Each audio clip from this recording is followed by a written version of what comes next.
na yung ICC prosecutor at lahat ng nagtulungan para kasuhan ang mga alyado ng Amerika gaya ni Netanyahu will be subject to sanction.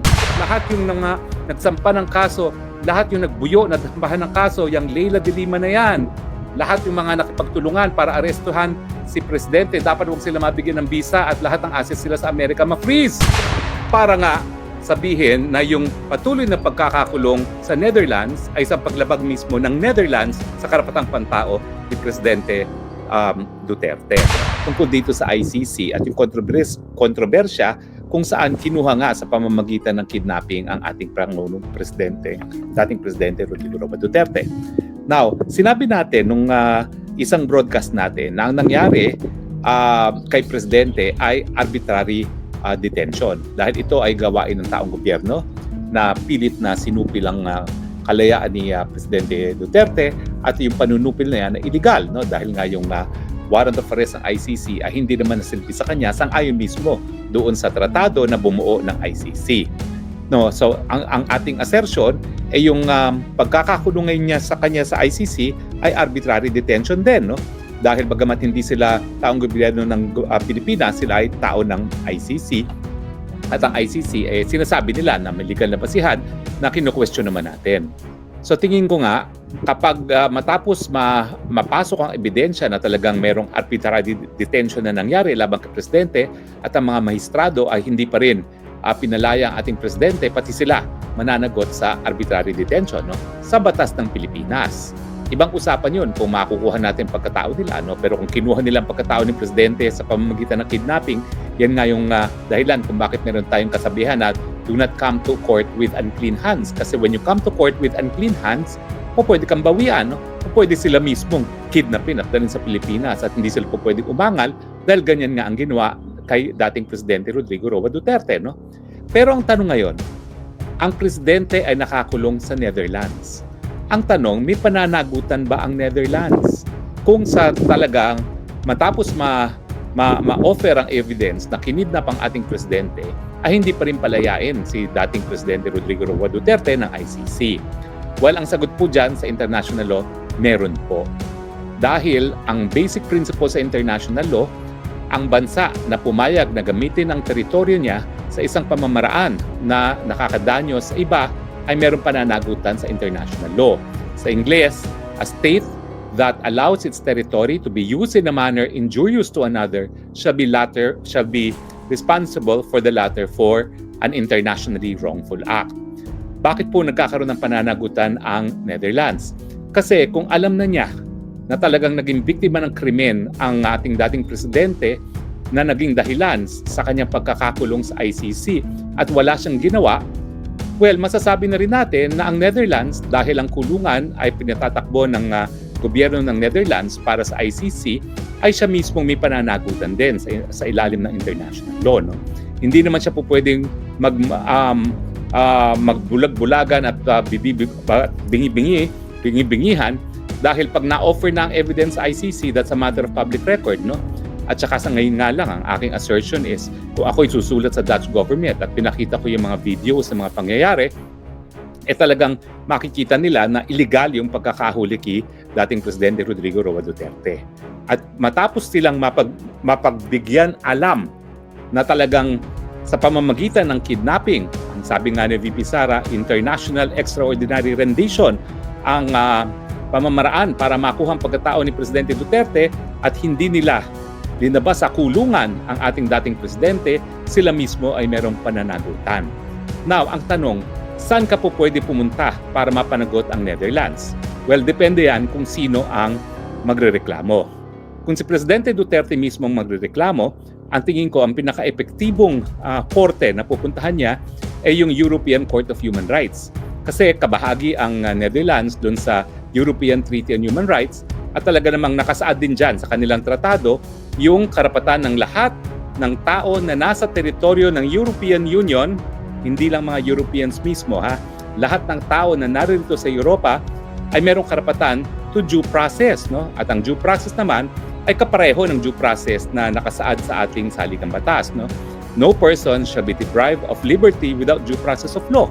At dahil nga kinidnap siya, pinagkaitan siya ng due process. No?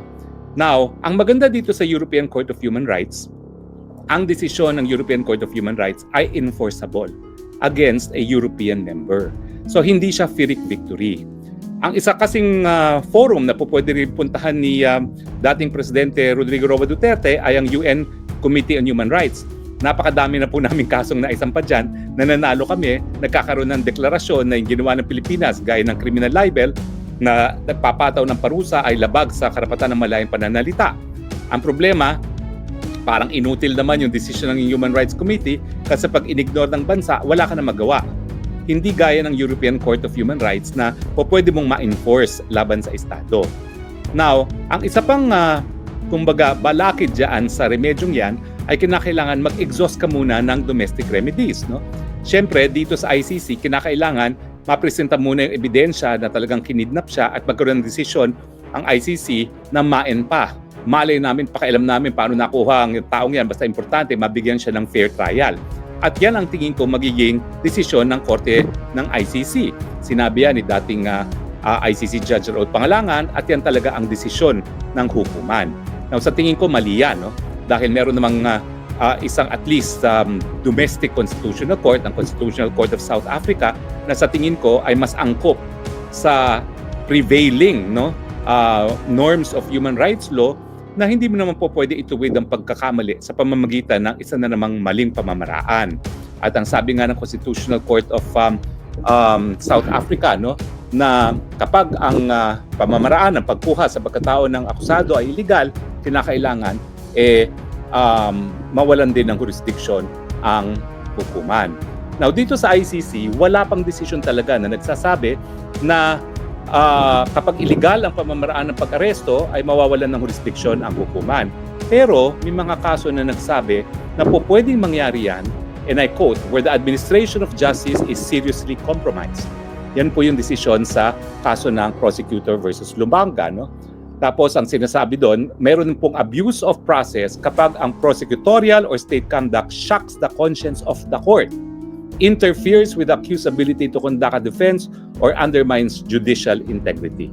So ang issue dyan ay yung pamamaraan ba na talagang hindi man lang pinaalam sa kanya ang karapatan niya, hindi siya hinarap sa lokal na hukuman, ito ba ay shocking to the court na po pwedeng mawalan ng jurisdiction ng hukuman. Now, meron pang isang decision din, bagamat ito naman ay sa ibang kaso, prosecutor versus Katanga and Nujodlo, which is also an ICC. No? Bagamat sinasabi nila na ang maling pamamaraan para nahuli ang akusado per se ay hindi yung resulta sa kawalan ng jurisdiction, po pwedeng mangyari yan, and I quote, if they rise to a level that impairs fair trial or judicial integrity. So kapag talagang matindi yung paglabag sa karapatan ng tao, po pwede naman talagang mawalan ng jurisdiction ang hukuman. So sa akin, sa tingin ko, bago makaakto ang kaparehong Committee on Human Rights at saka ang European Court of Human Rights, kinakailangan mag-decision muna ang ICC. Kapag dininay ng ICC na yung kidnapping ay hindi sapat na basehan para mawalan siya ng jurisdiction, po pwede mo ngayon i-challenge yan na. Pero kinakailangan mag-challenge ka muna sa domestic court ng Netherlands. Dahil ang Netherlands naman duty-bound supposedly na respetuhin ang mga desisyon ng ICC dahil meron silang headquarters agreement. Pero kung sasabihin natin na yung desisyon ng ICC ay labag sa karapatang pantao na nakasaad sa European Court of Human Rights at dahil ang naghahawak sa pagkatao ng presidente ay ang gobyerno ng Netherlands at pinagbigay na sa Netherlands ang mga facts na sabi ng hukuman ay hindi sapat na basehan para mawalan sila ng jurisdiction, yan, po pwede na si Presidente Duterte mismo ang maghain ng complaint laban sa Netherlands mismo, hindi sa ICC itself, dahil ang Netherlands naman dapat, kung kahit ano pang usapan nila sa ICC sa headquarters agreement, kung meron talagang mga patunay na nalabag ang karapatang pantao ni Presidente Duterte, at napakadami naman nating video kung paano si Torre at lahat ng kanyang mga kakuntsaba ay isinakay na sa pilitan sa isang private plane ng presidente ay kidnapping, yan po ay dahilan para umakto ang Netherlands na pawalan ang Presidente Duterte. Kasi uulitin ko, yung kulungan naman kung nasaan ngayon ang ating presidente ay pinapatakbo pa rin ng gobyerno ng Netherlands. Now, bukod pa sa European Court of Human Rights at sa UN Committee on Human Rights, kung saan ang Presidente Duterte mismo ang pwedeng maghain ng mga complaints na yan, pwede rin ang Pilipinas mismo ay magsampa ng kaso laban sa Netherlands sa International Court of Justice. Bakit? Dahil meron nga tayong Universal Declaration of Human Rights at sasabihin natin na yung hindi pagkilos ng Netherlands para palayain ang tao na nakulong sa pamamagitan ng kidnapping ay labag sa karapatang pantao ni Presidente Rodrigo Roa Duterte. At dahil kasapi rin ang Netherlands dun sa Universal Declaration of Human Rights at saka dun sa ICP, yung International Covenant on Civil and Political Rights, yan ay isang paglabag doon sa mga tratado na ito, dahilan para magkaroon ng deklarasyon na dapat ipalaya si Presidente ng Estado ng Netherlands na uulitin ko, siyang umaaktong tagakulong ni Presidente Duterte dahil ang kulungan ay pinatatakbo ng Dutch government.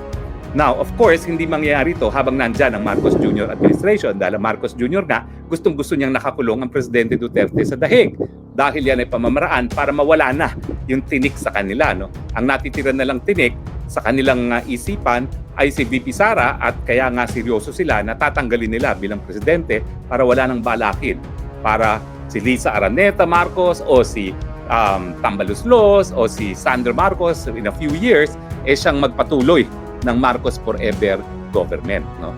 So, meron talagang remedyo pero kinakailangan either si Presidente mismo ang magsampa ng reklamo sa Committee on Human Rights ng UN or sa European Court of Human Rights or ang gobyerno ng Pilipinas mismo ay ang maghasampa ng kaso sa International Court of Justice. Alam mo, hindi imposible yan. Kasi kapag nagkaroon ng people power at legal naman ang people power, kinikilala sa ating saligang batas, no?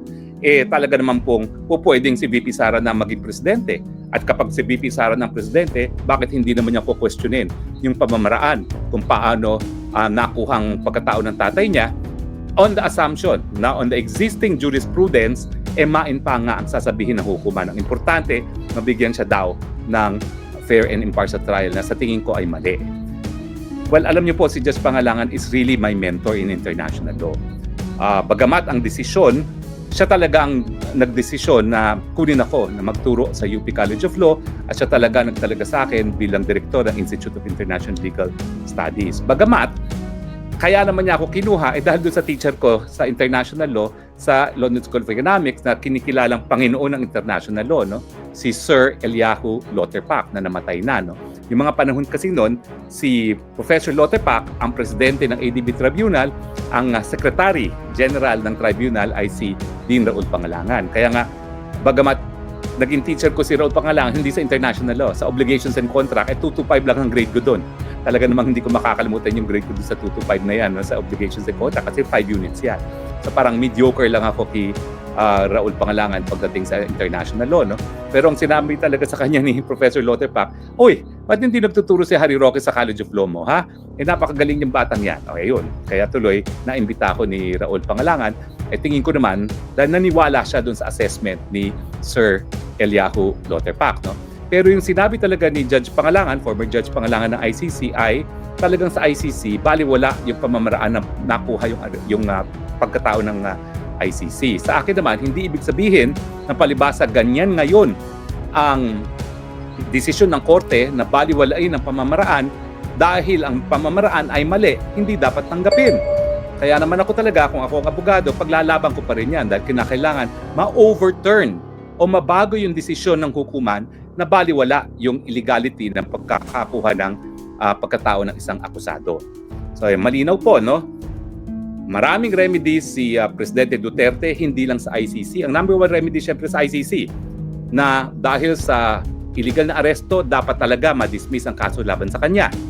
Pangalawa, sa international law, bilang isang mamamayan ng mundo, pwede siyang pumunta sa UN Committee on Human Rights, pero walang pangil yan. Ang merong pangil ay yung European Court of Human Rights dahil bagamat hindi siya European, siya ngayon ay nakadetene dito sa Europe. At pangatlo, yung Pilipinas can espouse or sponsor yung claim ng kanyang mamamayan na si dating Presidente Rodrigo Roa Duterte para nga sabihin na yung patuloy na pagkakakulong sa Netherlands ay sa paglabag mismo ng Netherlands sa karapatang pantao ni Presidente Duterte. No? Pero mangyayari lang yan kapag si Inday Sara Duterte na ang presidente. Okay. Now, napabalita rin na merong executive order si President Trump na nagsasabi na yung ICC prosecutor at lahat ng nagtulungan para kasuhan ang mga alyado ng Amerika gaya ni Netanyahu will be subject to sanctions. Ano yung sanctions na yan? Freezing of assets at saka hindi pagbibigyan ng mga visa para hindi sila makarating sa Amerika. Now, masakit po yan kasi yung freezing of assets, napakalawak po ng kapangyarihan ng Amerika dahil sila nagkokontrol ng SWIFT account. Yung SWIFT account po yan, yan yung pamamaraan para maglipat ng pera, no? At kapag yan ay subject ka to freeze, talagang lahat ng pera na papasok sa account mo, mafi-freeze, no? At syempre, masakit din na hindi sila makakapasok sa Amerika as a matter of privilege, no? Now, ang tanong, kasama ba si Presidente Duterte dun sa sakop ng executive order na lahat yung nakipagtulungan para maaresto ang mga kaalyado ng Amerika gaya ng Israel ay sakop ng executive order? Now, tinanong yan kahapon ni Senator Marcos sa kanyang hearing at ang sagot ko, po pwede. Bakit? Bagamat dun mismo sa EO, ang nabanggit ay si Netanyahu at Israel, nakasaad naman dun, lahat ng nakipagtulungan para kasuhan ang mga alyado ng Amerika gaya ng Israel. So, hindi siya exhaustive. Kasi kung ang intensyon ay sakop lamang ang Israel, dapat ang sinulat doon is lahat ng nakipagtulungan sa pag-i-issue ng warrant of arrest laban sa mga opisyalis ng Israel. Pero ang sabi doon, lahat ng nakipagtulungan para makasuhan ang mga alyado ng Amerika gaya ng Israel, hindi siya exhaustive. O pwedeng kasama ang Pilipinas. Tinuturing ba ni President Trump si Presidente Duterte, bagamat siya ay talagang very vocal, no, na talagang siya ay para sa Pilipinas at hindi sa para kahit kaninong banyaga na kaalyado? Well, ako po, testigo ako. Dahil ilang beses ko nakita na nag-usap ang Presidente Duterte nung siya ay nasa opisina at si Presidente Trump. At itong nangyari dun sa ASEAN Summit kung saan dumalo si President Trump. At ang aking obserbasyon noon hanggang ngayon ay parang BFF silang dalawa. Pinupuri pa nga ni Trump yung kanyang war on drugs at sinasabi niya na sa kanyang pangalawang termino, magkakaroon siya ng sariling war on drugs. At syempre alam natin yung war on drugs ngayon ang basihan kung bakit linilitis ang Presidente for Crimes Against Humanity dito sa ICC.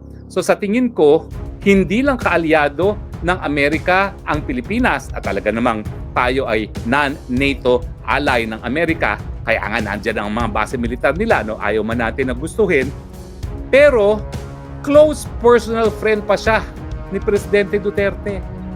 So anong gagawin ko ngayon? Susulat ako sa State Department. Lahat yung mga nagsampa ng kaso, lahat yung nagbuyo, nagsambahan ng kaso, yung Leila de Lima na yan, lahat yung mga nakipagtulungan para arestuhan si Presidente, dapat huwag sila mabigyan ng visa at lahat ng assets sila sa Amerika ma-freeze. Dahil yung lalo na yung mga miyembro ng gobyerno ni Marcos ngayon, lahat yan maraming tagong yaman sa Amerika. Ma-freeze lahat ng kanilang mga malamansyon, mga bayan at mga bahay at yung kanilang mga dollar deposits, ma-freeze lahat yan sa Amerika. Iisa-isahin na po natin yan. No? At syempre, malalaman lang natin kung sakop talaga ang mga Pilipino dito sa EO ni Trump laban sa ICC kung gigising na lang yung mga gabinete ni Marcos na nakipagkuntsabahan para i-kidnap si Presidente Duterte papunta ng Hague, kung ang kanilang mga bank deposits, ang mga ari-arian sa Amerika, gaya ng mga malalaking mga mansyon nila dito sa Amerika, ay na-freeze na ng US government. At pag nangyari yon, doon natin malalaman, wow, sakop pala ang Pilipinas doon sa executive order ni Trump laban sa International Criminal Court. Diba? Ang saya-saya. Well, sumatital, ang moral of the story is crime does not and should never pay. Follow the golden rule. Kung ayaw nyo maging biktima ng paglabag ng karapatang pantao, huwag lumabag sa karapatan ng iba. Di naman sinasabi ni Presidente Duterte na wala siyang pananagutan altogether. Ang sinasabi lang niya, lahat ng gustong magdemanda sa kanya, di umano dahil sa paglabag sa karapatang pantao, gawin nyo yan sa Pilipinas dahil malayang bansa ang Pilipinas soberenyong bansa at Pilipinas at hindi kinakailangang mga dayuhang maghusga dahil sa Rome Statute mismo, no, ang mga dayuhan dapat lamang maghusga kung ang lokal na hukuman ay hindi makapagbigay ng katarungan na hindi naman po nangyayari sa Pilipinas. Bukas po ating mga hukuman, dyan po dapat sinampa ng mga nagrereklamo ang kanilang kaso sa laban kay Presidente Duterte.